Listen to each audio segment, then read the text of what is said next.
Now, the big Apple event is finally here, and while it streams from Apple Park, I'm joined by our tech editor, Ayush Alawadi, who's tuned into the event live to get you all the latest Apple updates. And Ayush, it seems that the event has begun just as we speak. Absolutely, Abba. And the event has just started sharp, of course, at 10:30, and I'm watching the stream as all of us are tuned in to the Business Today TV show. And the big question we all have, really, that's on all of our minds is what can we really expect? Because this event seems to be all about three products. And we've discussed it on this show a long time ago, which is essentially the iPhone 13 lineup, the AirPods 3 perhaps, and of course the Apple Watch Series 7. If you're in the market for an iPad mini and maybe, well, a new MacBook, well, that might be at a subsequent event, and that we'll find out very soon. But the big complaint, Abha, that a lot of us in the tech community have is that a lot of these updates that we're expecting from Apple seem to be incremental and not necessarily monumental. So the question mark really about Apple events nowadays is two things. The first thing being the fact that there's a lack of innovation from Apple. Some of the features that we're expecting today, for instance, the 120 hertz display on the Pro models, is something Android devices and Android manufacturers did all the way back in 2017. So, we're hoping that there is some sort of innovation there. And if you're in the market for a new iPhone and you just purchased one last year, well, then I'd say wait it out and maybe wait for an upgrade a little later. But we'll know as we watch the event what really comes up from Apple Park.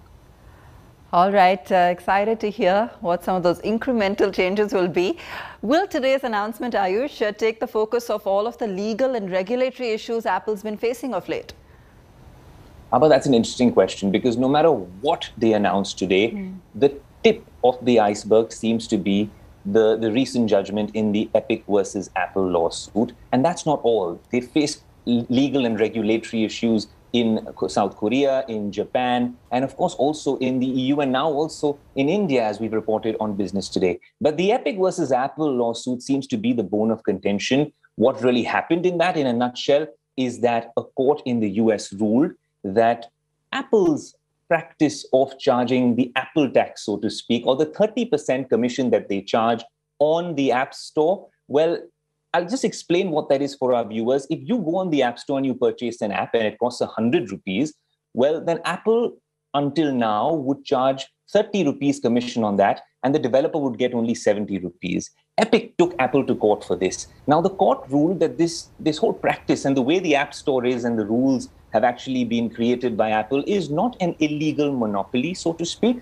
but the fact that you have to pay within the App Store has sort of been quashed, and Apple really has to ease their payment rules. So now, effectively, unless there is an appeal by Apple, though Epic is appealing the ruling because they wanted to talk about the predatory practice or the abuse of dominance by Apple in this particular ecosystem of things that Apple has created, this closed wall garden.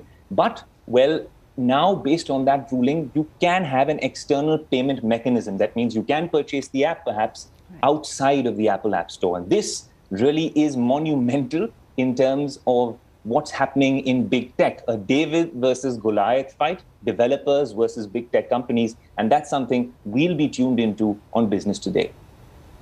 What about the concerns, Ayush, surrounding privacy, security, and how is Apple responding to some of those concerns?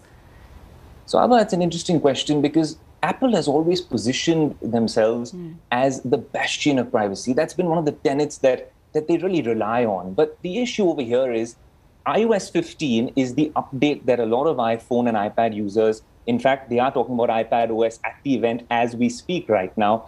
And the update that's coming up in iOS 15, a few days ago, there was talk about a feature which was to essentially with the intention of preventing child exploitation. Now, what that essentially meant was that Apple was thinking of going through your photos on your iOS devices, and in an encrypted way, in a sort of in what they call neural hashes, they would have been able to flag off if there was any sort of content which was related to child pornography or child exploitation. But that sort of move, after privacy advocates really were up in arms about how that goes against what Apple stands for, they have backtracked on that and they have delayed, well, the release of that feature. But also when it comes to security, we knew what was happening with the Pegasus leaks as well. And the recent update, which actually a lot of us and anyone tuned in should definitely update their iOS devices to 14.8, because that is the only way that Apple